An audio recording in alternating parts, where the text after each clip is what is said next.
Bonjour à tous. Alors, l'aventure de ce PFE débute par une aventure collective qui a été à l'initiative de Monsieur Yves Ballot et Madame Emmanuelle Colboc, tous les deux enseignants et architectes à l'école de Bordeaux et de Paris-Belleville. Et ça a été donc une aventure inter-école, un PFE inter-école, réunissant les étudiants et ses professeurs autour d'un site d'études commun et des problématiques communes de la ville de Poitiers.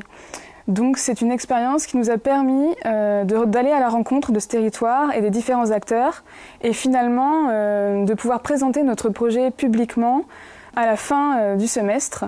et de réaliser une exposition à la Maison de l'Architecture de Poitiers. Alors c'est dans le cadre de cette aventure collective que j'ai choisi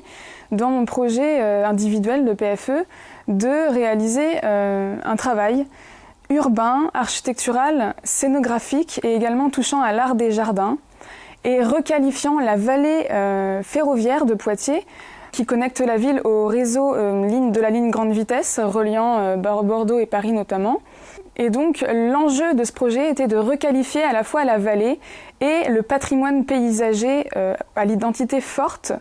de la falaise de la périphérie ouest de Poitiers, qui est un lieu absolument magnifique, qui érige cette armure de pierre au cœur de la vallée, surplombée par de la végétation incroyable, mais qui est aujourd'hui très peu mise en valeur. C'est un lieu marginal où les infrastructures de transport,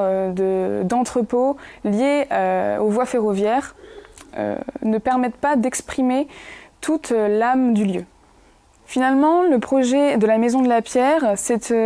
une exploration, une recherche autour du patrimoine troglodytique de la ville de Poitiers par la mise en place d'un dispositif de connexion entre la périphérie ouest, la ville haute, et la vallée de la Boive, qui est la ville basse, par un dispositif de parcours urbain souterrain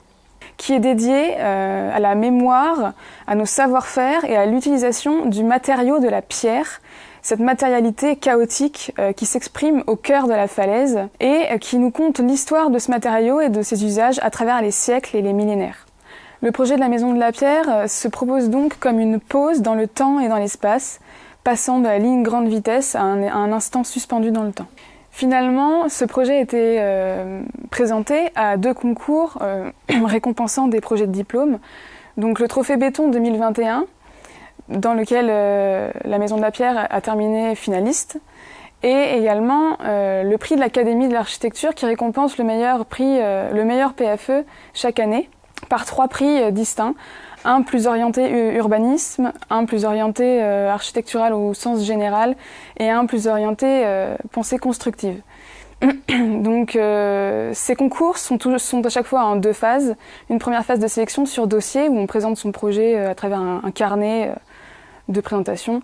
et une seconde phase d'oral face à un jury. Et à la suite de la présentation face au jury de l'Académie d'Architecture, j'ai donc reçu le prix MAF qui récompense le meilleur PFE 2021 pour la qualité du projet, mais également la pensée constructive liée à ce projet. Donc ça a été une expérience vraiment très riche à vivre, notamment pour s'entraîner à présenter un discours face à un jury et à argumenter ses idées. Et je recommande vivement donc à tous ceux qui en ont envie de participer à ce genre de concours.